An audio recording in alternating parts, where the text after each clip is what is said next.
Vamos abrir para Colossenses, capítulo 1.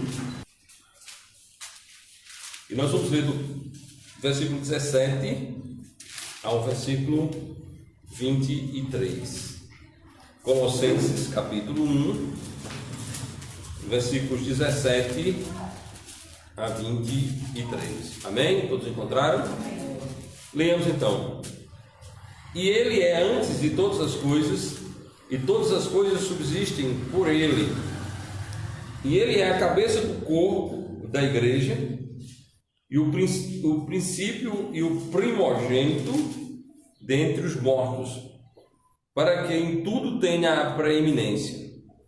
Porque foi do agrado do Pai que toda a plenitude nele habitasse, e que, havendo por ele feito a paz pelo sangue da sua cruz, por meio dele reconciliasse consigo mesmo todas as coisas, tanto as que estão na terra como as que estão nos céus. A vós também, que noutro tempo eras estranhos e inimigos do entendimento pelas vossas obras, mas agora, contudo, vos reconciliou no corpo da sua carne, pela morte, para perante ele vos apresentar santos, irrepreensíveis e inculpáveis. Se na verdade permanecerdes fundados e firmes na fé, não vos moverdes da esperança do Evangelho que tendes ouvido, o qual foi pregado a toda criatura que há debaixo do céu, e da qual eu, Paulo, estou feito ministro. Amém? Amém. Vamos aplicar esse texto no nosso coração, em nossa mente e em nossas vidas, para a honra e glória de Deus.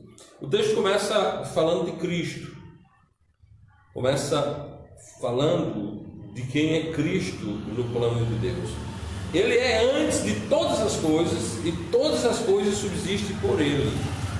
A negação do Criador é a negação de Cristo.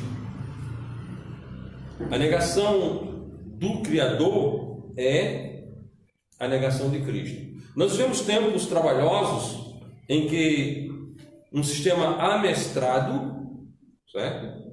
Um sistema amestrado tem colocado como verdade uma grande mentira, que é a hipocrisia da teoria da evolução. Todos os cientistas do mundo sabem que essa teoria ela não pode ser provada, mas o sistema de educação amestrado por uma ideologia tem feito com que isso tenha sido ensinado como verdade. Mas quando nós fazemos uma pergunta simplória, muito básica, e se pergunta onde está o vertebrado que antes era um invertebrado, ou modificando a pergunta, onde está o invertebrado que virou vertebrado? Não existe. Mas, no entanto, isso é ensinado em todas as disciplinas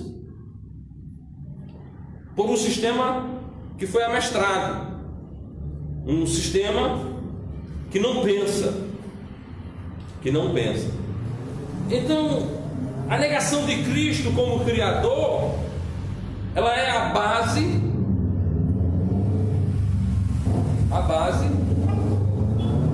de algo que visa a destruição do ser humano, ou melhor ainda, a entrega do ser humano ao seu destino de condenado. Porque se não há um Criador, não há a quem se presta contas, não é verdade?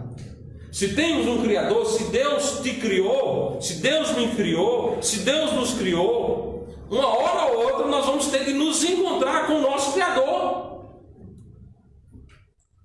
E o Criador diz que nos fez a sua imagem e semelhança. Por isso que o homem é espírito, alma e corpo.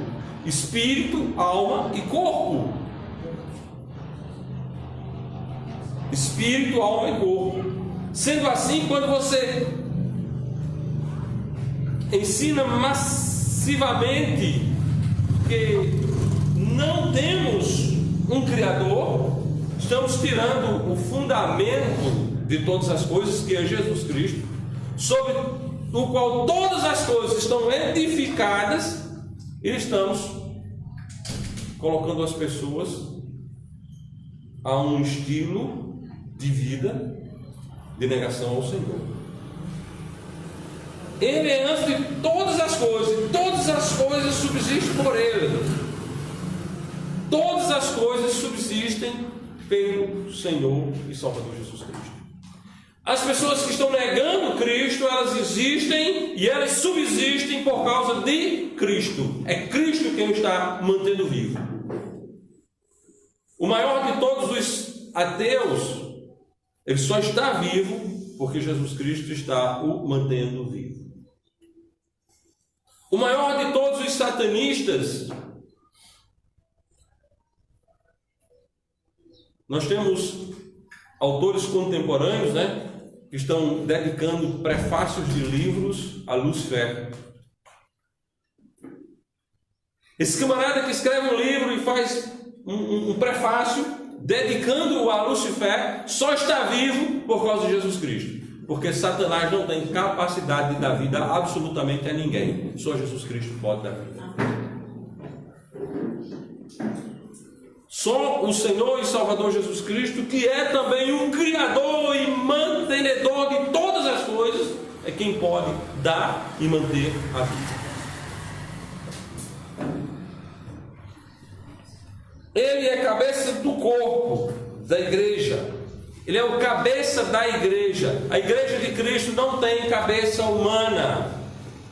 A incompatibilidade da igreja de Cristo com denominação passa por aí. Porque na hora que você estabelece, funda uma denominação, você coloca um outro cabeça. No catolicismo, o Papa. Nas denominações protestantes, o presidente de cada uma delas. O presidente é o cabeça, ou a cabeça. Se temos já uma cabeça na terra, Cristo é descartado. Cristo é a cabeça da igreja. A igreja do nosso Senhor e Salvador Jesus Cristo não tem cabeça humana. Amém? Amém. O pastor da igreja local, ele é um servo da igreja, não o cabeça da igreja. O cabeça da igreja é Jesus Cristo.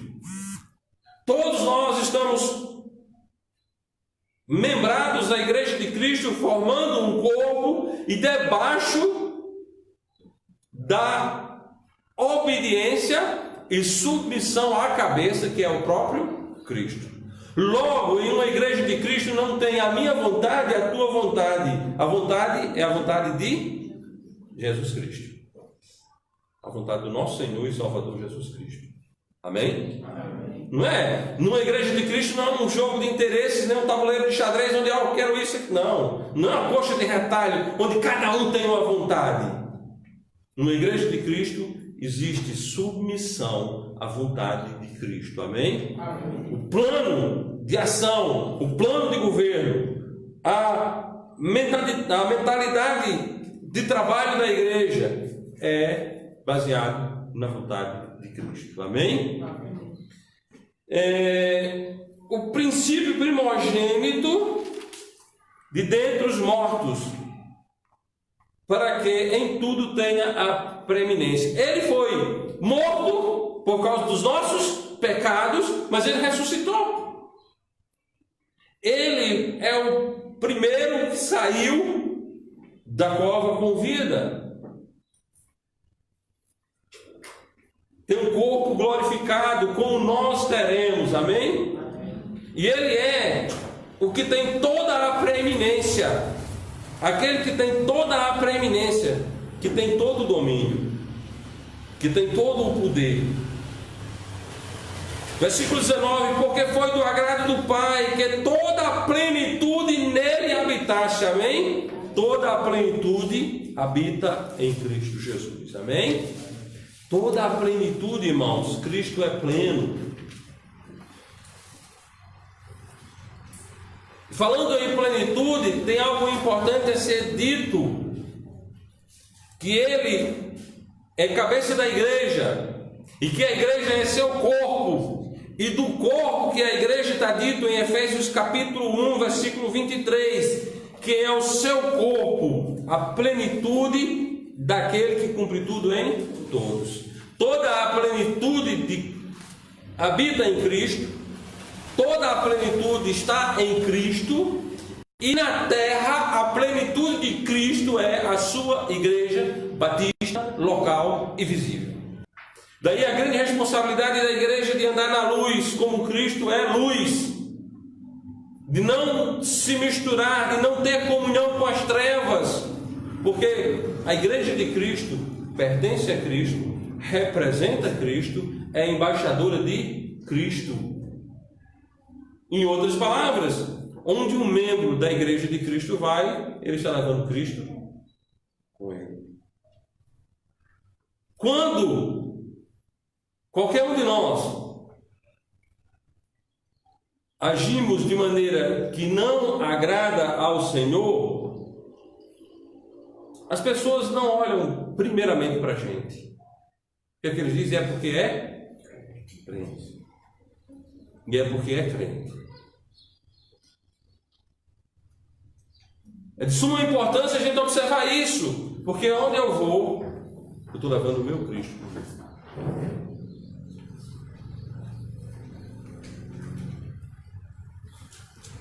Portanto, a igreja de Cristo tem uma grande e importante participação no apresentar Cristo ao mundo, no falar de Cristo ao mundo, não apenas no falar, mas também no viver, porque a força do Evangelho reside no testemunho de vida daqueles que falam de Cristo. Nós não podemos jamais deixar o barulho da nossa vida abafar a pregação do Evangelho, amém? Porque às vezes o barulho da nossa vida é tão grande que nós estamos pregando o Evangelho e as pessoas não conseguem ouvir aquilo que sai da nossa boca, porque a nossa vida está fazendo muito barulho. Devemos entender que o maior de todos os privilégios possível a um ser humano na terra é ser uma pessoa salva. E que depois dessa, não há maior privilégio do que fazer parte da igreja de Cristo e ter responsabilidade com a pregação do Evangelho Santo e Eterno. Nós somos responsáveis para que o Evangelho seja pregado. Vocês estão entendendo isso? Nós somos responsáveis para que pessoas venham ouvir o Evangelho Santo do nosso Senhor e Salvador Jesus Cristo. Ele entregou à sua igreja essa responsabilidade. Um anjo fazia mais do que todas as igrejas bíblicas na face da terra. Em um mês, ele fazia a exposição do Evangelho no mundo inteiro. Mas Deus não escolheu os anjos, Deus nos deu essa responsabilidade, amém? A responsabilidade é nossa, com todos os nossos problemas, defeitos e pecados, mas a responsabilidade é nossa.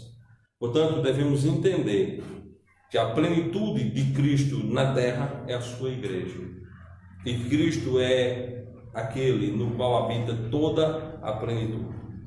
No versículo 20 diz: e que havendo por ele feito a paz pelo sangue da sua cruz, por meio dele reconciliasse consigo mesmo todas as coisas, tanto as que estão na terra como as que estão nos céus. Amados, neste versículo 20, Deus nos fala da reconciliação.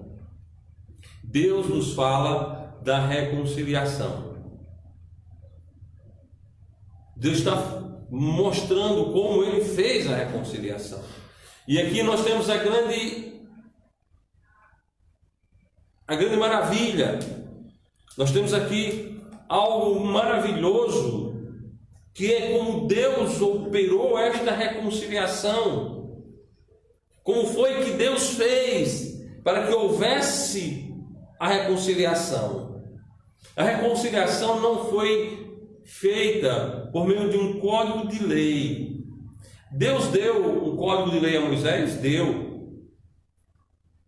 E durante algum tempo da minha vida, quando eu ainda era religioso, ligado a Roma, eu acreditava que era possível, por um código, por um sistema de lei, o homem agradar a Deus. Quem já foi católico sabe a força que tem o chamado 10 mandamentos, né? Os 10 mandamentos. Os 10 mandamentos.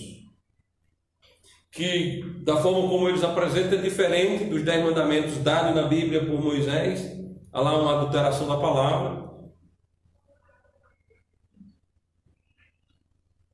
Bom, eu pensava que poderia conseguir salvação por meio dos 10 mandamentos, por meio da lei. Deus não determinou, Deus não escolheu, Deus não elegeu um sistema de lei ou de religiosidade para que o homem pudesse vir a ser salvo. Deus não deu um caminho para que o homem seguisse, para que no fim do mesmo ele fosse salvo. Deus não disse, vá aqui, siga, faça isso que você vai ser salvo. Não. Deus, na pessoa de Deus, do próprio Cristo, foi dependurado numa cruz, e a Bíblia diz que ele foi feito maldição por nós, porque é maldito todo aquele que for pendurado no madeiro. Cristo foi feito maldição por nós, ao ser dependurado naquela cruz, a ter todo o seu sangue ali derramado em expiação por nossos pecados. E a palavra de Deus diz, porque havendo por ele feito a paz foi feita por ele, por nosso Senhor e Salvador Jesus Cristo. O castigo que nos traz a paz estava sobre ele, estava ali nas costas dele, e pelas pisaduras dele nós fomos sarados. Meus amados e muito queridos irmãos, há uma necessidade de se entender o que Cristo fez. Há uma necessidade de entendermos o que Cristo fez para podermos pregar aquilo que Cristo fez. A fé do Evangelho, ela necessita, para ser eficiente, de que creiamos no Evangelho. E crer no Evangelho é crer na pessoa de Cristo, ponto. Se for na pessoa de Cristo, mas qualquer uma outra coisa, deixa de ser Evangelho. Deixa de ser Evangelho.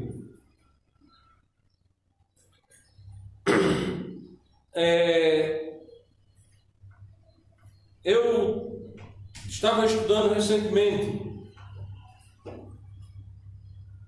para pregar aqui na igreja, para ensinar aqui na escola dominical, um assunto de 15 dias atrás escreveu, a perseverança dos santos, o quinto ponto do calvinismo. Quem crê naquela construção teológica não pode dizer que é crente no Evangelho. Quem crê que o homem é salvo porque Deus o dotou de capacidade de perseverar, não está crendo em Jesus como Salvador pessoal. O homem é salvo por Jesus Cristo, ponto. O que vai acontecer depois na vida dele é fruto da salvação, nunca ligado à própria salvação. Imagine vocês se nós fôssemos salvos por Cristo e que ficássemos na dependência de... se nós perseverarmos, nós seremos salvos. Ah, não, mas Deus me deu uma força capaz de perseverar. Se Deus tivesse dado força capaz de você perseverar para você ser salvo, Cristo não era seu Salvador. Cristo podia ser um ajudante na sua salvação, mas ela estava sendo operacionalizada por você a cada dia, até o dia da sua morte ou do arrebatamento. Então, quem crê no quinto ponto do calvinismo não é crente. E, obviamente, quem crê no resto também, né? Porque não existe crença no calvinismo sem o quinto ponto. Eles chamam um sistema da graça. É um sistema da desgraça, porque tira a honra e a glória de Cristo e multifaceta a salvação entre Cristo e perseverança do homem e o Salvador Jesus Cristo. Olha o que a Bíblia diz: e que, havendo por ele feito a paz pelo sangue da sua cruz, por meio dele reconciliar-se consigo mesmo todas as coisas, tanto as que estão na terra como as que estão nos céus, por meio dele. Não é ele o homem, é só ele, amém? Não é ele a igreja, é só ele. Não é ele a perseverança, é só ele. Negar a exclusividade de Cristo na salvação é negar o próprio Cristo. É chamá-lo de mentiroso e cair assim na categoria de anticristo. Amados, pelo sangue da sua cruz, por meio dele reconciliar-se consigo mesmo todas as coisas, tanto as que estão na terra como as que estão nos céus. E a vós que no outro tempo eres estranhos e inimigos no entendimento, pelas vossas obras más, agora com tudo isso vos reconciliou.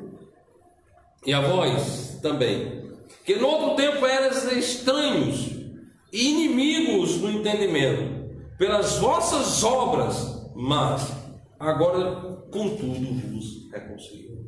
Éramos inimigos, irmãos. O mundo anda da forma que anda porque é inimigo. Porque o camarada enche a cara de cachaça, porque é inimigo de Deus. Qual é o plano do diabo? Colocar o inimigo de Deus na lama.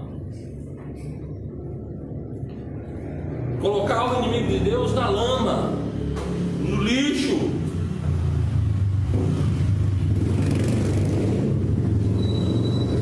O homem inimigo de Deus torna-se um fantoche, uma marionete na mão do diabo.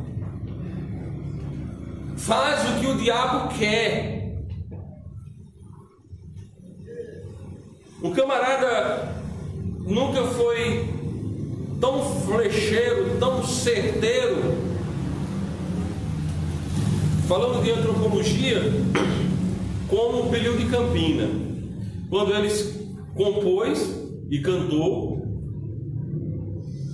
uma música dizendo tá do jeito que o diabo quer, tá do jeito que o diabo gosta.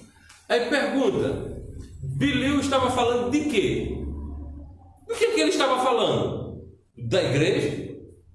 Da escola? Da família? Ele estava falando da festa. Ele estava falando da cultura festiva do mundo.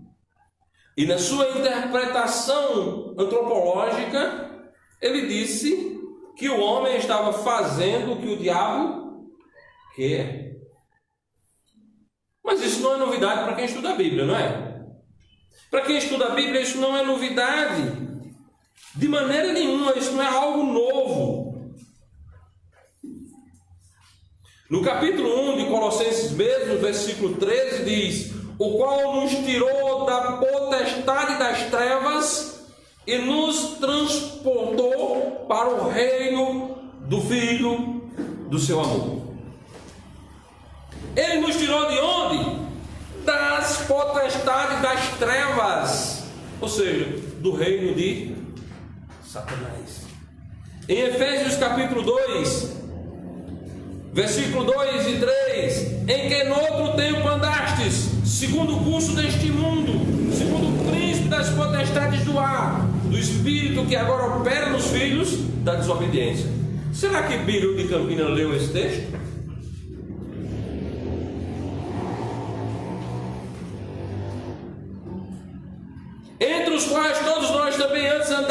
andávamos nos desejos da carne, fazendo a vontade da carne e dos pensamentos. E éramos por natureza filhos da ira, como os outros também. Foi de lá que nós viemos. Por isso que para lá nós não voltaremos. Amém? Para lá nós não voltaremos. Em que no outro tempo andaste segundo o curso deste mundo, segundo o príncipe das potestades do ar. Príncipe das potestades do ar é um nome bonito para doutor Satanás. O cão, o coisa ruim, o cramunhão, né? O Belial, o bicho, né? O tinhoso.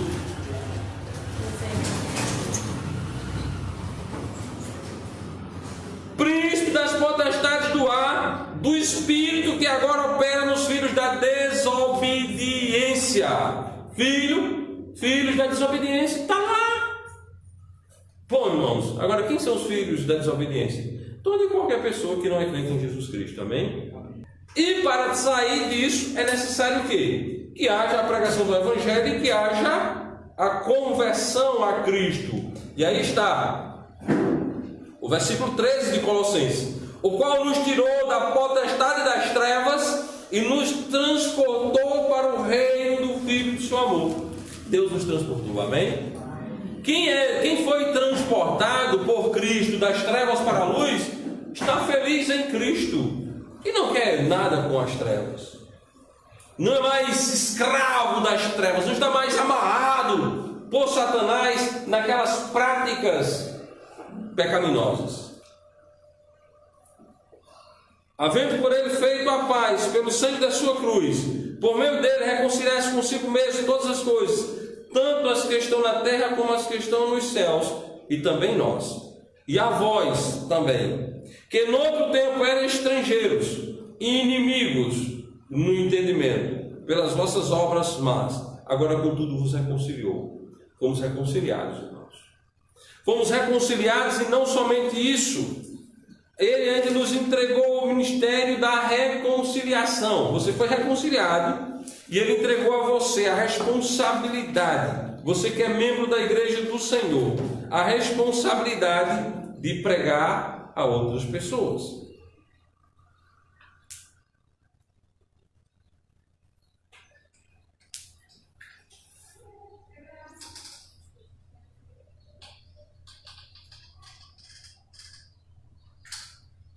Cristo, ao morrer na cruz, nos garante salvação eterna. E além disso, comissionou a sua igreja a pregar a palavra de Deus. Em 2 Coríntios capítulo 5, versículo 18 a 21, fala desse ministério da reconciliação. Faça o link, você foi reconciliado. Nós éramos inimigos. Nós estávamos indo para o inferno. Deus livrou a nossa alma do inferno pela morte de Cristo na cruz do Calvário. Somos salvos. Ele nos transportou das potestades das trevas para o reino do seu Filho, Jesus Cristo. E Ele nos entregou o ministério da reconciliação. 2 Coríntios 18 a 21. E tudo isso provém de Deus, que nos reconciliou consigo mesmo com Jesus Cristo e nos deu o ministério da reconciliação. Isto é, Deus estava em Cristo, reconciliando consigo o mundo, não lhes imputando os seus pecados, e pôs em nós a palavra da reconciliação. Amém? Cada crente em Jesus Cristo tem a palavra de reconciliação. Por isso que em Atos capítulo 1, versículo 8, ele manda que sejamos testemunhas. Você é capaz de testemunhar que antes era um filho do diabo, que estava indo para o inferno, que estava lá no reino das potestades das trevas, e que Cristo te transportou do reino de Satanás para o reino de Jesus Cristo. Amém? Todos nós temos capacidade de darmos esse testemunho. Todos nós temos a capacidade de dizer o que Cristo fez por nós. Amém?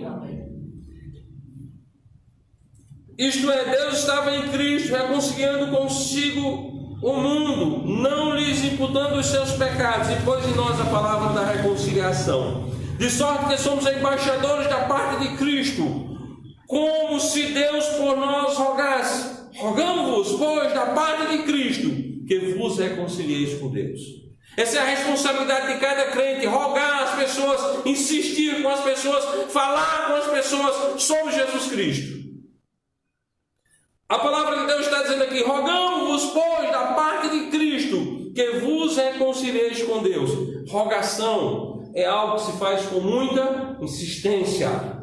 É algo parecido com um menino pequeno pedindo ao pai algo. Ele puxa a perna do pai, segura a calça, não é assim? Ele insiste. A nossa responsabilidade é de insistir com a pregação do Evangelho para que haja salvação de almas. Nos foi entregue esse ministério, e Paulo diz: rogamos-vos, pois, da parte de Cristo, que vos reconcilieis com Deus. Devemos rogar para que os perdidos creiam em Jesus como seu Salvador pessoal. Aquele que não conheceu o pecado, o fez pecado por nós, para que nele fôssemos feitos justiça de Deus. Amém? Fomos feitos justiça de Deus na pessoa de Cristo. Não é na sua pessoa, não é na minha pessoa, não é na pessoa da igreja, é na pessoa de Cristo. A distinção maravilhosa que colabora com a defesa apologética da fé em Cristo é entendermos que nós somos salvos por uma pessoa. Nós não somos salvos pelo sistema. Nós não somos salvos por uma igreja. Nós não somos salvos por uma religião. Nós não somos salvos pelas nossas obras. Nós somos salvos por uma pessoa, a pessoa de Jesus Cristo. Amém? A pessoa de Cristo. Você é salvo pela pessoa de Cristo. Eu sou salvo pela pessoa de Cristo. Nós somos salvos pela pessoa de Cristo. E todo e qualquer ser humano que estará na cidade santa, na Jerusalém celestial, estará, porque foi salvo pela pessoa de Cristo. Amém? Foi salvo pela pessoa de Cristo. Não, foi salvo pela pessoa de Cristo.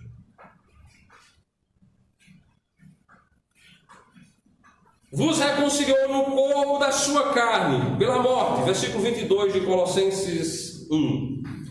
No corpo da sua carne, pela morte, para perante ele vos apresentar santos, irrepreensíveis e inculpáveis. Amém? Perante Deus, irmãos, nós somos apresentados santos, nós somos apresentados irrepreensíveis, nós somos apresentados inculpáveis. Não por nós mesmos, mas por Jesus Cristo. Aquilo que Cristo fez na cruz me transformou em um santo, me transformou em um irrepreensível, me transformou em um inculpável. Não que eu tenha em mim mesmo tais atributos, isso foi conquistado por Cristo na cruz. Amém? Então, quando Deus do céu olha para nós aqui na terra, Ele vê santos, Ele vê irrepreensíveis, Ele vê inculpáveis. Porque nós temos em nós mesmos esses atributos? Não, mas são atributos advindos do sacrifício de Cristo depositado em nossa conta. Uma figura disso é mostrada no Velho Testamento, na saída do povo de Israel do Egito. O cordeiro foi imolado e o sangue do cordeiro foi posto onde? Acima da porta de cada casa, nos portais das casas. E o anjo da morte passou a noite. Onde havia aquele sangue, não houve morte. Será que aqueles judeus não mereciam morrer? Claro que sim. A grande maioria deles ficaram onde? No deserto. Por quê? Por causa da incredulidade. A ação, ou melhor, a não ação do anjo da morte sobre aquelas casas não foi por mérito dos judeus, mas por causa do sinal do sangue. Aquele sangue representava o quê? Cristo. Vocês estão entendendo a magnitude do Evangelho? Aí vem sistema teológico querer melar o que a Bíblia ensina. Quem quiser adorar sistema teológico, que adore. Porém, fique sabendo que vai entrar no inferno um sistema teológico e tudo. Porque no céu só se entra pela pessoa de Jesus Cristo. Amém? Amém? No céu só se entra pela pessoa de Jesus Cristo. Se você não confia somente em Jesus como seu Salvador pessoal, lamento te informar que o teu lugar na eternidade será no inferno. O lugar dos que creram em Cristo serão nas mansões celestiais. Nós lemos lá no início do culto, não foi? Vamos só rememorar, para não esquecermos. João 14. Evangelho de João, capítulo 14. No Evangelho de João, capítulo 14, versículo 2 e 3: na casa de meu pai há muitas moradas, se não fosse assim eu vos teria dito, vou preparar-vos lugar. E quando eu for e vos preparar lugar, virei outra vez e vos levarei para mim mesmo, para que onde eu estiver estejais vós também. Esse fato profético, futuro, revelado-nos no passado por Cristo, fato profético futuro, cumprir-se-á na vida das pessoas que creram exclusivamente em Jesus Cristo como seu único e todo suficiente Salvador. Ah, pastor, eu creio em Jesus. E no batismo? Vai dizer isso a pessoas. E ele vai olhar: nunca te conheci, aparte. Nunca te conheci. Amados irmãos, a única maneira de entrar no céu é pela fé no sangue de Jesus Cristo, no corpo da sua carne, pela morte, para perante Ele vos apresentar santos, irrepreensíveis e inculpáveis. Não é mérito nosso, é mérito de Cristo. Não é mérito seu, é mérito de Cristo. Não é mérito meu, é mérito de Cristo. Não é mérito da igreja, é mérito de Jesus Cristo. Mérito de Jesus Cristo. E no versículo 23 de Colossenses 1, para a gente encerrar: se na verdade permaneceres fundados e firmes na fé. Na fé o quê? Na fé verdadeira de que somente Jesus Cristo salva. Lá em João foi que ele disse: eu sou o caminho, e a verdade, e a vida. Ninguém vem ao Pai senão por mim. Exclusividade de Jesus. Salvação é exclusividade de Jesus. Se nós acrescentarmos algo, se nós colocarmos qualquer outra coisa ao Evangelho, ele deixa de ser Evangelho, torna-se um outro Evangelho, e o que prega outro Evangelho é anátema.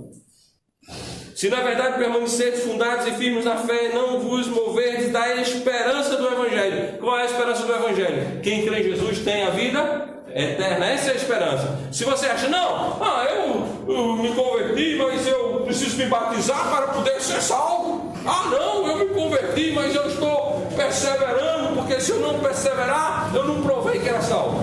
Conversa de papangu, rapaz. Conversa para bovino dormir. A verdade é que o homem é salvo por Jesus Cristo e somente por Jesus Cristo. Não acrescente absolutamente nada. Não acrescente, porque se você acrescentar, é uma prova de que você nunca foi crente. Porque o crente respeita as Escrituras. O crente respeita as Escrituras. O crente não anda do jeito que ele quer, acrescentando absolutamente nada à palavra de Deus. O crente respeita as Escrituras. Paulo, rememorando o Evangelho em Coríntios, capítulo 15, ele diz no versículo 1: e também vos notifico, irmãos, o Evangelho que já vos tenho anunciado, o qual também recebestes e no qual também permaneceis. Permaneceis, que Cristo é a única pessoa que salva. Quando ele diz permaneceis, lá vem os camaradas dos teólogos: vamos dizer que esse aqui permaneceu porque ele perseverou. Perseverou na fé de que só Jesus Cristo salva. Isso é permanecer. Permanecer no Evangelho é afirmar que o crente é salvo somente pela pessoa de Jesus Cristo. Pessoa. Jesus é pessoa. Pessoa de Cristo. Nós somos salvos pela pessoa de Cristo. Isso é permanecer no Evangelho, pelo qual também sois salvos, se o retiverdes tal como vos tenho anunciado, se não é que crestes em vão. Se você misturou aqui, deixou de ser Evangelho, é outro Evangelho. Então, meus amados, se na verdade permaneceres fundados e firmes na fé, Que fé? Que Jesus Cristo é o único que salva. Não vos moverdes da esperança do Evangelho. Qual é a esperança do Evangelho? Todo aquele que nele crê tem a vida eterna. Foi que ele mandou pregar, ele mandou todo mundo pregar o Evangelho. E o Evangelho é todo aquele que nele crê tem a vida eterna. Que tendes ouvido, o qual foi pregado a toda criatura que há debaixo do céu, do qual eu, Paulo, fui feito ministro. O Evangelho desta igreja é o Evangelho que foi principiado, cronologicamente falando, no Novo Testamento, pela pregação de João, o Batista, princípio do Evangelho de Jesus Cristo, Marcos 1, que foi confirmado pelo Senhor e pelos que ouviram. O Evangelho que Paulo pregou, que Cristo é o único meio que salva. Porque pela graça sois salvos, por meio da fé. Isso não vem de vós, é dom de Deus. Não vem das obras, para que ninguém se glorie. Amados irmãos, que Deus nos abençoe e que Deus nos guarde e que Deus nos dê a inteira convicção de defendermos essa fé. E se você não é crente ainda, pelo amor de Deus, creia em Jesus agora, porque nós não sabemos quando iremos morrer. Se você não é crente ainda, receba Jesus Cristo como seu Salvador, para a honra e glória do nosso Senhor e Salvador Jesus Cristo. E os que já são crentes, andem em Cristo da mesma forma que o receberam. Assim como recebestes, andai nele para a honra e glória dele. Amém?